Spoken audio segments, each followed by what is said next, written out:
ಮತ್ತು ಕೇಂದ್ರ ಸರ್ಕಾರಿ ನೌಕರರು ಅವರ ಮಧ್ಯೆ ಇರುವಂತಹ ಒಂದು ಡಿಫ್ರೆನ್ಸ್ ಏನಿದೆ, ಯಾವ ರೀತಿಯಾಗಿ 8ನೇ ವೇತನ ಆಯೋಗ ಮತ್ತು 7ನೇ ವೇತನ ಆಯೋಗಕ್ಕೆ ಸಂಬಂಧಿಸಿದಂತೆ ಒಂದು ಕಂಪ್ಯಾರಿಸನ್ ತುಂಬ ತೀವ್ರವಾಗ್ತಾ ಇರುವಂಥದ್ದು.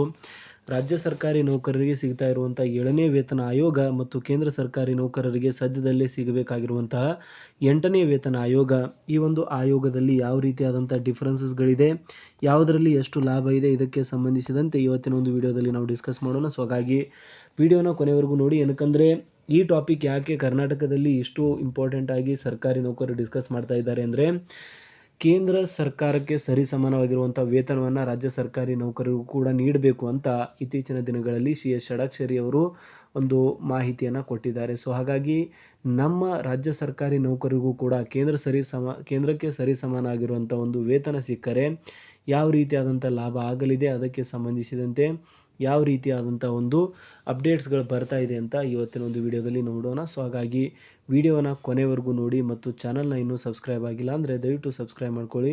ಸರ್ಕಾರಿ ನೌಕರರು ಮತ್ತು ಪಿಂಚಣಿದಾರರಿಗೆ ಉಪಯುಕ್ತವಾಗಿರುವಂಥ ಒಂದು ಮಾಹಿತಿಯನ್ನು ನಾವು ಡೇ ಟು ಡೇ ಕೊಡ್ತಾ ಇರ್ತೀವಿ.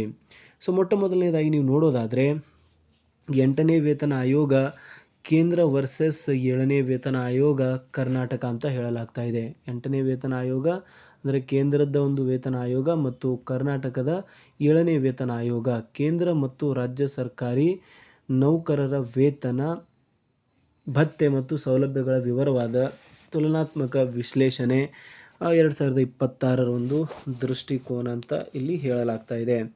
ಸೊ ಬೇಸಿಕಲಿ ಕೇಂದ್ರ ಮತ್ತು ರಾಜ್ಯ ಸರ್ಕಾರಿ ನೌಕರರ ವೇತನದ ಬಗ್ಗೆ ಒಂದು ಇಂಪಾರ್ಟೆಂಟ್ ಆಗಿರುವಂತಹ ಇಲ್ಲಿ ಕಂಪ್ಯಾರಿಸನ್ ಇದೆ. ಆ ಒಂದು ಕಂಪ್ಯಾರಿಸನ್ನ ಮಾಡಲಾಗ್ತಾ ಇರುವಂಥದ್ದು ಕರ್ನಾಟಕ ಸರ್ಕಾರಿ ನೌಕರರಿಗೆ ಮುಂದಿನ ದಿನಗಳಲ್ಲಿ ಕೇಂದ್ರ ಮಾದರಿ ವೇತನ ಬಂದರೆ ಯಾವ ರೀತಿಯಾದಂಥ ಲಾಭ ಆಗಲಿದೆ ಅಂತ. ಸೊ ಫಸ್ಟ್ ಆಫ್ ಆಲ್ ಇಲ್ಲಿ ನೋಡ್ತಾ ಇರುವಂಥದ್ದು ನೀವು ವೇತನ ಆಯೋಗಗಳ ಒಂದು ಪ್ರಸ್ತುತ ಸ್ಥಿತಿಗತಿ, ಏನು ಪ್ರಸ್ತುತ ಸ್ಥಿತಿಗತಿ ಇದೆ ಅಂತ. ಸೊ ಕೇಂದ್ರ ಸರ್ಕಾರವು ಪ್ರಸ್ತುತ 8ನೇ ವೇತನ ಆಯೋಗದ ಜಾರಿಗಾಗಿ ಚರ್ಚೆಯನ್ನು ನಡೆಸುತ್ತಿದೆ. ಇದು ಮುಂದಿನ ವರ್ಷಗಳಲ್ಲಿ ಬೃಹತ್ ಆರ್ಥಿಕ ಬದಲಾವಣೆ ತರಲಿದೆ ಅಂತ ಹೇಳಲಾಗ್ತಾ ಇದೆ. ಸೊ ಕೇಂದ್ರ ಸರ್ಕಾರ ಆಲ್ರೆಡಿ 8ನೇ ವೇತನ ಆಯೋಗವನ್ನು ಜಾರಿಗೆ ತರಬೇಕು ಅಂತ ಇಲ್ಲಿ ಸಮಿತಿಯನ್ನು ರಚನೆ ಮಾಡಿ ರಿಪೋರ್ಟ್ ನೀಡೋದಕ್ಕೆ ಅದನ್ನು ಕಾಲಾವಕಾಶ ಕೂಡ ಆಲ್ರೆಡಿ ನೀಡಲಾಗಿದೆ. ಸೊ ಅದು ಮುಂದಿನ ದಿನಗಳಲ್ಲಿ ಅದಕ್ಕೆ ಸಂಬಂಧಿಸಿದಂತೆ ಒಂದು ರಿಪೋರ್ಟ್ ಕೂಡ ಬಂದು 8ನೇ ವೇತನ ಆಯೋಗ ಬರಲಿದೆ. ಸೊ ಇದಾದ ಮೇಲೆ ಕರ್ನಾಟಕ ರಾಜ್ಯ ಸರ್ಕಾರವು ಇತ್ತೀಚೆಗಷ್ಟೇ ಆಗಸ್ಟ್ 2024ರಿಂದ ಅನ್ವಯವಾಗುವಂತೆ 7ನೇ ವೇತನ ಆಯೋಗದ ಶಿಫಾರಸುಗಳನ್ನು ಜಾರಿ ಮಾಡಿದೆ. ಸೊ ರೀಸೆಂಟಾಗಿ ನಮ್ಗೆ ಗೊತ್ತು 7ನೇ ವೇತನ ಆಯೋಗವನ್ನು ಕರ್ನಾಟಕ ರಾಜ್ಯದಲ್ಲಿ ಜಾರಿ ಮಾಡಲಾಗುತ್ತೆ 2024ರಿಂದ. ಕೇಂದ್ರದ ವೇತನ ಪರಿಷ್ಕರಣೆಯು ಕರಾರುವಕ್ಕಾಗಿ 10 ವರ್ಷಗಳಿಗೊಮ್ಮೆ ನಡೆಯುತ್ತದೆ. ರಾಜ್ಯ ಸರ್ಕಾರಗಳು ಕೂಡ ವೇತನ ಹೆಚ್ಚಿಸಿದರೂ ಕಾಲಮಿತಿಯಲ್ಲಿ ದೊಡ್ಡ ಅಂತರವಿರುತ್ತದೆ. ಸೊ ಕೇಂದ್ರ ಸರ್ಕಾರ 10 ವರ್ಷಗಳಿಗೊಮ್ಮೆ ತಮ್ಮ ಒಂದು ಸರ್ಕಾರಿ ನೌಕರರ ವೇತನವನ್ನು ಜಾಸ್ತಿ ಮಾಡುವಂಥದ್ದು ಒಂದು ಸಾಮಾನ್ಯ ಪ್ರೊಸೀಜರ್ ಆಗಿದೆ. ಸೊ ರಾಜ್ಯ ಸರ್ಕಾರಗಳು ಕೂಡ ಜಾಸ್ತಿ ಮಾಡಿದರೂ ಅದರಲ್ಲಿಯೂ ಹೆಚ್ಚಿನ ಒಂದು ಸಮಯಾವಕಾಶ ತೆಗೆದುಕೊಳ್ಳುತ್ತವೆ. ಸೊ ಹಾಗಾದರೆ ನೆಕ್ಸ್ಟ್ ಪಾಯಿಂಟ್ ನಾವು ನೋಡೋದಾದರೆ ಕರ್ನಾಟಕದ 7ನೇ ವೇತನ ಆಯೋಗದ ಮುಖ್ಯಾಂಶಗಳ ಬಗ್ಗೆ ನಾವು ಮಾತನಾಡೋದಾದರೆ ಫಿಟ್ಮೆಂಟ್ ಹೆಚ್ಚಳ. ಸೊ ಫಿಟ್ಮೆಂಟ್ ಹೆಚ್ಚಳ ಯಾವ ರೀತಿಯಾಗಿದೆ ಅಂತ ನೋಡೋದಾದರೆ ನೌಕರರಿಗೆ ಮೂಲ ವೇತನದಲ್ಲಿ 27.5% ಫಿಟ್ಮೆಂಟ್ ಹೆಚ್ಚಳವನ್ನು ನೀಡಲಾಗಿದೆ. ಇದು ಒಟ್ಟು ವೇತನದಲ್ಲಿ ಗಣನೀಯವಾಗಿರುವಂಥ ಏರಿಕೆ ತಂದಿದೆ. ಕನಿಷ್ಠ ಹಾಗೂ ಗರಿಷ್ಠ ವೇತನಗಳ ಬಗ್ಗೆ ನಾವು ಮಾತನಾಡೋದಾದರೆ ಕನಿಷ್ಠ ಮೂಲ ವೇತನವನ್ನು 17,000 ರೂಪಾಯಿಗಳಿಂದ 27,000 ರೂಪಾಯಿಗಳಿಗೆ ಹಾಗೂ ಗರಿಷ್ಠ ವೇತನವನ್ನು 2,41,200 ರೂಪಾಯಿಗೆ ಹೆಚ್ಚಿಸಲಾಗಿದೆ. ಭತ್ಯೆಗಳ ಒಂದು ಪರಿಷ್ಕರಣೆ ಯಾವ ರೀತಿಯಾಗಿದೆ 7ನೇ ವೇತನ ಆಯೋಗದ ಅಡಿಯಲ್ಲಿ ಮನೆ ಬಾಡಿಗೆ ಭತ್ಯೆ HRAಯಲ್ಲಿ 32% ಏರಿಕೆ ಮಾಡಲಾಗಿದೆ ಹಾಗೂ DA ಅನ್ನು ಮೂಲ ವೇತನದೊಂದಿಗೆ ವಿಲೀನಗೊಳಿಸಿ ಪರಿಷ್ಕರಿಸಲಾಗಿದೆ. ಸೊ ಈ ರೀತಿಯಾದಂಥ ಒಂದು ಪಾಯಿಂಟ್ಸ್ಗಳು ಆಲ್ರೆಡಿ ನಾವು ನೋಡಿದ್ದೇವೆ. ಸೊ ಅದರಲ್ಲಿ ರಾಜ್ಯ ಸರ್ಕಾರಿ ನೌಕರರು ಮತ್ತು ಕೇಂದ್ರ ಸರ್ಕಾರಿ ನೌಕರರಿಗೆ ಪಾಯಿಂಟ್ ವೈಸ್ ಯಾವ ರೀತಿ ಡಿಫ್ರೆನ್ಸ್ ಇದೆ ಅಂತ ನೋಡೋದಾದರೆ ಕೇಂದ್ರ ಸರ್ಕಾರಿ ನೌಕರಿಗೆ ಯಾವ ರೀತಿಯಾದಂಥ ಬೆನಿಫಿಟ್ಸ್ ಇದೆ. ಫಿಟ್ಮೆಂಟ್ ಫ್ಯಾಕ್ಟರ್ ಬೇಡಿಕೆ ಬಂದ್ಬಿಟ್ಟು ನೌಕರರ ಒಕ್ಕೂಟಗಳು ಮತ್ತು ಪರಿಣಿತರು ಫಿಟ್ಮೆಂಟ್ ಫ್ಯಾಕ್ಟರನ್ನು ಕನಿಷ್ಠ 2.86ರಿಂದ 4.0ವರೆಗೆ ನೀಡಿಸಲು ತೀವ್ರ ಬೇಡಿಕೆ ಇಡುತ್ತಿದ್ದಾರೆ. 4 ಪಟ್ಟು ಸ್ಯಾಲರಿಯನ್ನು ಪಡಿಬೇಕು ಅಂತ ಇಲ್ಲಿ ಕೇಂದ್ರ ಸರ್ಕಾರಿ ನೌಕರರು ಬೇಡಿಕೆಯನ್ನು ಇಟ್ಟಿದ್ದಾರೆ. ಬೃಹತ್ ವೇತನ ಹೆಚ್ಚಳ 2.86 ಫಿಟ್ಮೆಂಟ್ ಅನ್ವಯಿಸಿದರೂ ಕೂಡ ಕನಿಷ್ಠ ವೇತನ 18,000 ರೂಪಾಯಿಯಿಂದ ಸುಮಾರು 51,480 ರೂಪಾಯಿಗೆ ಏರಿಕೆ ಆಗಲಿದೆ. ಬರುವ ಒಂದು ಬೃಹತ್ ಸಾಧ್ಯತೆ ಇದೆ. ಸೊ ಈ ಒಂದು ಜಾರಿ ಹಾಗೂ ಆರ್ಥಿಕ ಹೊರೆ ಯಾವ ರೀತಿಯಾಗಿ ಆಗುತ್ತೆ ಅಂತ ನೋಡಿದ್ರೆ, ಈ ಶಿಫಾರಸುಗಳು ಜಾರಿಯಾದರೆ 1 ಕೋಟಿಗೂ ಅಧಿಕ ಕೇಂದ್ರ ನೌಕರರು ಮತ್ತು ಪಿಂಚಣಿದಾರರಿಗೆ ಅನುಕೂಲವಾಗಲಿದ್ದು ಬೊಕ್ಕಸಕ್ಕೆ ದೊಡ್ಡ ಹೊಡೆತ ಬೀಳಲಿದೆ ಅಂತ ಕೂಡ ಇಲ್ಲಿ ಹೇಳಲಾಗ್ತಾ ಇದೆ. ಸೊ ಕನಿಷ್ಠ ಮೂಲ ವೇತನ ಇಲ್ಲಿ ಹೋಲಿಕೆ ಮಾಡೋದಾದರೆ 7ನೇ ವೇತನ ಆಯೋಗದಲ್ಲಿ ಒಂದು 17,000 ರೂಪಾಯಿ ಇರುವಂಥ ವೇತನ 27,000 ರೂಪಾಯಿ ಆಗುತ್ತೆ. ಸೊ ಇದು 7ನೇ ವೇತನ ಆಯೋಗದಲ್ಲಿ. ಆದರೆ 8ನೇ ವೇತನ ಆಯೋಗದಲ್ಲಿ ಒಂದು ಕೇಂದ್ರ 7ನೇ ವೇತನ ಆಯೋಗ ಹಿಂದಿಂದು 18,000 ರೂಪಾಯಿ ಕನಿಷ್ಠ ವೇತನ ಇತ್ತು. ಕರ್ನಾಟಕದಲ್ಲಿ 17,000 ರೂಪಾಯಿ ಇತ್ತು. ಅದನ್ನು 27,000 ರೂಪಾಯಿ ಇವಾಗ ಮಾಡಿದ್ದಾರೆ 7ನೇ ವೇತನ ಆಯೋಗದಲ್ಲಿ. ಬಟ್ ಕೇಂದ್ರ 8ನೇ ವೇತನ ಆಯೋಗದ ನಿರೀಕ್ಷಿತ ವೇತನ ಬಂದುಬಿಟ್ಟು 51,480 ರೂಪಾಯಿ ಆಗಲಿದೆ ಅಂತ ಹೇಳಲಾಗ್ತಾ ಇದೆ. ಅಂದರೆ ಡಬಲ್ ಆಗಲಿದೆ ಅಂತ, ಒಂದು ಮಿನಿಮಮ್ ಪೆನ್ಷನ್ ಅಥವಾ ಮಿನಿಮಮ್ ವೇತನ ಡಬಲ್ ಆಗಲಿದೆ ಅಂತ ಹೇಳಲಾಗ್ತಾ ಇದೆ. ಸೊ ಕೇಂದ್ರದ 8ನೇ ವೇತನ ಆಯೋಗದ ಅಂಕಿಅಂಶಗಳ ಪ್ರಸ್ತುತ ಚರ್ಚೆಯಲ್ಲಿದ್ದು ವೇತನ ಬಂದುಬಿಟ್ಟು ಡಬಲ್ ಆಗಲಿದೆ ಅಂತ ಕೂಡ ಇಲ್ಲಿ ಹೇಳಲಾಗ್ತಾ ಇದೆ. ಸೊ ಇದಾದ ಮೇಲೆ ನೆಕ್ಸ್ಟ್ ಭತ್ಯೆಗಳಲ್ಲಿನ ಒಂದು ಪ್ರಮುಖ ವ್ಯತ್ಯಾಸಗಳ ಬಗ್ಗೆ ನಾವು ಮಾತನಾಡುವುದಾದರೆ, ಸೊ ಏನಿದೆ ಭತ್ಯೆಗಳಲ್ಲಿ ಪ್ರಮುಖ ವ್ಯತ್ಯಾಸಗಳು, ಯಾಕೆ ಕೇಂದ್ರ ಸರ್ಕಾರಿ ನೌಕರರಿಗೆ ಮತ್ತು ರಾಜ್ಯ ಸರ್ಕಾರಿ ನೌಕರರಿಗೆ ಅವರ ಒಂದು ವೇತನದಲ್ಲಿ ಯಾಕೆ ಇಷ್ಟು ಡಿಫ್ರೆನ್ಸಸ್ ಇದೆ ಅಂತ ನಾವು ಮಾತನಾಡೋದಾದರೆ, ಸೊ ಪ್ರಮುಖ ಕಾರಣಗಳು ಬಂದುಬಿಟ್ಟು ತುಟ್ಟಿ ಭತ್ಯೆ, ಡಿಯರೆನ್ಸ್ ಅಲೋವೆನ್ಸ್ ಬಂದುಬಿಟ್ಟು ಮೊಟ್ಟ ಮೊದಲನೇ ಒಂದು ಕಾರಣ ಆಗುತ್ತೆ. ಏನಕ್ಕಂದರೆ ಡಿಯರೆನ್ಸ್ ಅಲೋವೆನ್ಸ್ ಒಂದು ದೊಡ್ಡ ಕಾಂಪೋನೆಂಟ್ ಆಗುತ್ತೆ ಸ್ಯಾಲ್ರಿಯಲ್ಲಿ. ಸೊ ಹಣದುಬ್ಬರ AICPI ಆಧರಿಸಿ ವರ್ಷಕ್ಕೆ 2 ಬಾರಿ ಜನವರಿ ಮತ್ತು ಜುಲೈನಲ್ಲಿ ನಿರಂತರವಾಗಿ DA ಹೆಚ್ಚಿಸುತ್ತಾರೆ. ಇದು ಶೀಘ್ರವಾಗಿ ನೌಕರರ ಕೈ ಸೇರುತ್ತದೆ. ರಾಜ್ಯದಲ್ಲಿ ಕರ್ನಾಟಕ ಸರ್ಕಾರವು ಕೇಂದ್ರದ ಮಾದರಿಯನ್ನೇ ಅನುಸರಿಸುತ್ತಿದೆ. ಆದರೂ ಕೂಡ ಆರ್ಥಿಕ ಸ್ಥಿತಿಗಳ ಕಾರಣದಿಂದಾಗಿ ಆದೇಶ ಹೊರಬೀಳಲು ಹಲವಾರು ತಿಂಗಳುಗಳ ವಿಳಂಬವಾಗುವುದು ಸಾಮಾನ್ಯ. ಆ್ಯಂಡ್ ಇನ್ನೊಂದು ಇಂಪಾರ್ಟೆಂಟ್ ಆಗಿರುವಂಥ ಡಿಫ್ರೆನ್ಸ್ ಅಂದರೆ 0.72 ನೀಡಲಾಗುತ್ತೆ.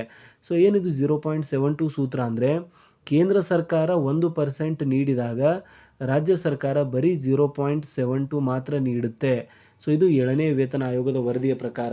ಫಾರ್ ಎಕ್ಸಾಂಪಲ್, ಕೇಂದ್ರ ಸರ್ಕಾರ 2% ತುಟ್ಟಿ ಭತ್ಯೆಯನ್ನು ಹೆಚ್ಚಳ ಮಾಡಿದ್ರೆ ರಾಜ್ಯ ಸರ್ಕಾರ ಬರೀ 1.5% ಅಥವಾ 1% ಹೆಚ್ಚಳ ಮಾಡುತ್ತೆ, ಅದನ್ನು ರೌಂಡ್ ಮಾಡಿ.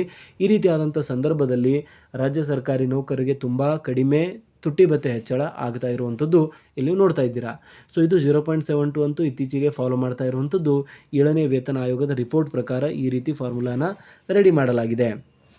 ಸೊ ಇದಾದ ಮೇಲೆ ನೆಕ್ಸ್ಟ್ ಪಾಯಿಂಟ್ ಬಂದುಬಿಟ್ಟು ಮನೆ ಬಾಡಿಗೆ ಭತ್ಯೆ HRA. ಇದಕ್ಕೆ ಸಂಬಂಧಿಸಿದಂತೆ ನಾವು ನೋಡೋದಾದರೆ, ಕೇಂದ್ರ ನಗರಗಳನ್ನು XY ಮತ್ತು Z ಎಂದು ವರ್ಗೀಕರಿಸಿ ಮೆಟ್ರೋ ನಗರಗಳಲ್ಲಿ ಅತಿ ಹೆಚ್ಚಿನ ಶೇಕಡಾವಾರು ಅಂದರೆ 30%ರವರೆಗೆ HRAನ ನೀಡಲಾಗ್ತಾ ಇದೆ. ಸೊ ರಾಜ್ಯದಲ್ಲಿ ಯಾವ ರೀತಿಯಾಗಿದೆ ಅಂದರೆ, 7ನೇ ವೇತನ ಆಯೋಗದ ಅಡಿ HRAನ 32% ಪರಿಷ್ಕರಿಸಲಾಗಿದ್ದರೂ ಕೂಡ ಕೇಂದ್ರದ X ವರ್ಗದ ನಗರಗಳ ಭತ್ಯೆಗೆ ಹೋಲಿಸಿದರೆ ರಾಜ್ಯದ ಒಟ್ಟಾರೆ ಮಿತಿ ಕಡಿಮೆ ಇರುತ್ತದೆ. ಸೊ HRA ಕೂಡ ಕೇಂದ್ರಕ್ಕೆ ಹೋಲಿಸಿದರೆ ರಾಜ್ಯ ಸರ್ಕಾರಿ ನೌಕರರಿಗೆ ಇಲ್ಲಿ ಕಡಿಮೆ ಸಿಗ್ತಾ ಇರುವಂಥದ್ದು ಕ್ಲಿಯರ್ ಆಗಿ ಕಾಣಿಸ್ತಾ ಇದೆ. ಆ್ಯಂಡ್ ಇನ್ನೊಂದು ಇಂಪಾರ್ಟೆಂಟ್ ಆಗಿರುವಂಥದ್ದು ಪಿಂಚಣಿ ಸೌಲಭ್ಯಗಳನ್ನು ಇಲ್ಲಿ ನೀವು ಕಂಪೇರ್ ಮಾಡಿದ್ರೆ ಯಾವ ರೀತಿಯಾಗಿದೆ ಅಂತ ನೋಡಿ. ಸೊ ಪಿಂಚಣಿ ಸೌಲಭ್ಯಗಳು ತುಂಬ ಇಂಪಾರ್ಟೆಂಟ್ ಆಗಿರುವಂಥದ್ದು. ಮೊಟ್ಟ ಮೊದಲನೇ ಒಂದು ಪಾಯಿಂಟ್ ನೋಡಿ, ಕರ್ನಾಟಕ 7ನೇ ವೇತನ ಆಯೋಗದ ಒಂದು ಅಡಿಯಲ್ಲಿ ಕನಿಷ್ಠ ಪಿಂಚಣಿಯನ್ನು 8,500 ರೂಪಾಯಿಯಿಂದ ಏರಿಕೆ ಮಾಡಿ 13,500 ರೂಪಾಯಿಗೆ ಹೆಚ್ಚಳ ಮಾಡಿದೆ. ಆದರೆ ರಾಜ್ಯದ ಗರಿಷ್ಠ ಪಿಂಚಣಿಯನ್ನು 75,300 ರೂಪಾಯಿಯಿಂದ 1,20,600 ರೂಪಾಯಿಗೆ ಪರಿಷ್ಕರಿಸಲಾಗಿದೆ. ಆ್ಯಂಡ್ ಕೇಂದ್ರದ 8ನೇ ವೇತನ ಆಯೋಗದ ಜಾರಿಯಾದರೆ ಕೇಂದ್ರದ ನಿವೃತ್ತ ನೌಕರರ ಕನಿಷ್ಠ ಪಿಂಚಣಿ ಗಣನೀಯವಾಗಿ ಇನ್ಕ್ರೀಸ್ ಆಗಲಿದ್ದು ಅಂದಾಜು 25,000 ರೂಪಾಯಿಗಿಂತ ಹೆಚ್ಚು ಏರಿಕೆ ಆಗಲಿದೆ ಅಂತ ಹೇಳಲಾಗ್ತಾ ಇದೆ. ಸೊ ಅಂದರೆ ಕೇಂದ್ರ ಸರ್ಕಾರಿ ನೌಕರರ ಪಿಂಚಣಿ ಗಣನೀಯವಾಗಿ ಇನ್ಕ್ರೀಸ್ ಆಗಲಿದ್ದು 25,000 ರೂಪಾಯಿಗಿಂತ ಹೆಚ್ಚಿನ ಒಂದು ಹೆಚ್ಚಳ ಆಗಲಿದೆ ಅಂತ ಹೇಳ್ತಿದ್ದಾರೆ. ಇದು ಮುಂದಿನ ವರ್ಷಗಳಲ್ಲಿ ರಾಜ್ಯ ಮತ್ತು ಕೇಂದ್ರದ ನಿವೃತ್ತ ನೌಕರರ ನಡುವೆ ದೊಡ್ಡ ಆರ್ಥಿಕ ಅಂತರ ಸೃಷ್ಟಿ ಮಾಡಲಿದೆ ಅಂತ ಕೂಡ ಹೇಳಲಾಗ್ತಾ ಇದೆ. ಸೊ ಇದಾದ ಮೇಲೆ ನೆಕ್ಸ್ಟ್ ಪಾಯಿಂಟ್ ಬಂದುಬಿಟ್ಟು ಸರ್ಕಾರದ ಬೊಕ್ಕಸದ ಮೇಲೆ ಆರ್ಥಿಕ ಹೊರೆ ಯಾವ ರೀತಿಯಾಗಿ ಆಗುತ್ತೆ ಅಂತ ನಾವು ನೋಡೋದಾದರೆ, ಸರ್ಕಾರದ ಬೊಕ್ಕಸದ ಮೇಲೆ ಆರ್ಥಿಕ ಹೊರೆಯನ್ನು ಡಿಸ್ಕಸ್ ಮಾಡ್ತಾ ಹೋದರೆ ಇಲ್ಲಿ 20,208 ಕೋಟಿ ರೂಪಾಯಿ ರಾಜ್ಯದ ವಾರ್ಷಿಕ ಆರ್ಥಿಕ ವೆಚ್ಚ ಕರ್ನಾಟಕದಲ್ಲಿ 7ನೇ ವೇತನ ಆಯೋಗ ಜಾರಿಗೊಳಿಸಿದ್ದರಿಂದ ಬೊಕ್ಕಸದ ಮೇಲಾಗಿರುವ ಹೆಚ್ಚುವರಿ ವಾರ್ಷಿಕ ಹೊರೆಯಾಗಿದೆ. ಸೊ ಕೇಂದ್ರ ಈ ಒಂದು 8ನೇ ವೇತನ ಆಯೋಗ ಇಂಪ್ಲಿಮೆಂಟ್ ಮಾಡಿದ ನಂತರ ಲಕ್ಷಾಂತರ ಕೋಟಿ ರೂಪಾಯಿಯಷ್ಟು ಆರ್ಥಿಕ ಹೊರೆ ಹೆಚ್ಚಳ ಆಗಲಿದೆ ಅಂತ ಕೂಡ ಹೇಳಲಾಗ್ತಾ ಇದೆ. 8ನೇ ವೇತನ ಆಯೋಗದಿಂದ ಕೇಂದ್ರ ಸರ್ಕಾರಕ್ಕೆ ಬೀಳುವ ಬೃಹತ್ ಆರ್ಥಿಕ ಹೊರೆ ಮತ್ತು ಹಣದುಬ್ಬರು ದೊಡ್ಡ ಒಂದು ಸವಾಲಾಗಿ ಪರಿಣಮಿಸಿದೆ. ಸೊ ಇದಾದ ಮೇಲೆ ನೆಕ್ಸ್ಟ್ ಪಾಯಿಂಟ್ ಬಂದುಬಿಟ್ಟು ಒಂದು ಪ್ರಮುಖ ಬೇಡಿಕೆಗಳು ಮತ್ತು ಅವುಗಳ ಒಂದು ವರದಿಗಳು ಯಾವ ರೀತಿಯಾಗಿದೆ ಅಂತ. ಸೊ ಪ್ರಮುಖ ಬೇಡಿಕೆಗಳ ಬಗ್ಗೆ ಮಾತನಾಡೋದಾದರೆ ಬೃಹತ್ ವೇತನದ ಒಂದು ಅಂತರ.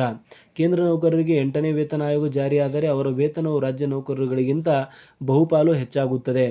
ಸಮಾನತೆಯ ಒಂದು ಬೇಡಿಕೆ, ಸೆಂಟ್ರಲ್ ಪ್ಯಾರಿಟಿ ಅಂತ ಕರೀತಾರೆ. ಈ ಅಂತರವು ರಾಜ್ಯ ಸರ್ಕಾರಿ ನೌಕರರಲ್ಲಿ ಅಸಮಾಧಾನ ಮೂಡಿಸುವ ಸಾಧ್ಯತೆ ಇದ್ದು, ಸಮಾನ ಕೆಲಸಕ್ಕೆ ಸಮಾನ ವೇತನದ ಒಂದು ಬೇಡಿಕೆ ತೀವ್ರವಾಗಿ ಬರ್ತಾ ಇದೆ. ಹಣದುಬ್ಬರ ಒಂದು ಸವಾಲು ಕೂಡ ಇದೆ. ರಾಜ್ಯ ಸರ್ಕಾರಿ ನೌಕರರಿಗೆ ಪ್ರಸ್ತುತ 7ನೇ ವೇತನ ಆಯೋಗವು ರಿಲೀಫ್ ನೀಡಿದ್ದರೂ ಕೂಡ ಭವಿಷ್ಯದ ಹಣದುಬ್ಬರವನ್ನು ಎದುರಿಸಲು 8ನೇ ವೇತನ ಆಯೋಗದ ಮಟ್ಟದ ಏರಿಕೆ ಬೇಕಾಗುತ್ತದೆ. ರಾಜ್ಯ ಬಜೆಟ್ ಮೇಲಿನ ಭವಿಷ್ಯದ ಒತ್ತಡ ಅಂತ ಕೂಡ ಹೇಳಲಾಗ್ತಾ ಇದೆ. ಭವಿಷ್ಯದಲ್ಲಿ ಕೇಂದ್ರಕ್ಕೆ ಸಮಾನವಾದ ಒಂದು ವೇತನ ನೀಡಲು ರಾಜ್ಯ ಸರ್ಕಾರ ತನ್ನ ಬಜೆಟ್ ಮತ್ತು ಅಭಿವೃದ್ಧಿ ಯೋಜನೆಗಳಲ್ಲಿ ಕಡಿತ ಮಾಡಬೇಕಾದ ಅನಿವಾರ್ಯತೆ ಸೃಷ್ಟಿಯಾಗಬಹುದು ಅಂತ ಕೂಡ ಹೇಳಲಾಗ್ತಾ ಇದೆ. ಅಂದರೆ ಬಜೆಟ್ನಲ್ಲಿ ಕಡಿತವನ್ನು ಕೂಡ ಮಾಡಬಹುದಾಗಿದ್ದು ಮುಂದಿನ ಒಂದು ದಿನಗಳಲ್ಲಿ ಅಂತ ಕೂಡ ಹೇಳ್ತಿದ್ದಾರೆ. ಸೊ ನಿಮಗೆ ಇದಕ್ಕೆ ಸಂಬಂಧಿಸಿದಂತೆ ಏನಾದರೂ ಪ್ರಶ್ನೆಗಳಿದ್ದರೆ ದಯವಿಟ್ಟು ಕಮೆಂಟಲ್ಲಿ ತಿಳಿಸಿ. ಆ್ಯಂಡ್ ವಿಡಿಯೋನ ಇನ್ನೂ ಕೂಡ ಲೈಕ್ ಮಾಡಿಲ್ಲ ಅಂದರೆ ದಯವಿಟ್ಟು ಲೈಕ್ ಮಾಡಿ. ಸರ್ಕಾರಿ ನೌಕರರು ಮತ್ತು ಪಿಂಚಣಿದಾರರಿಗೆ ಉಪಯುಕ್ತವಾಗಿರುವಂಥ ಮಾಹಿತಿಯನ್ನು ನಾವು ಡೇ ಟು ಡೇ ಕೊಡ್ತಾ ಇರ್ತೇವೆ.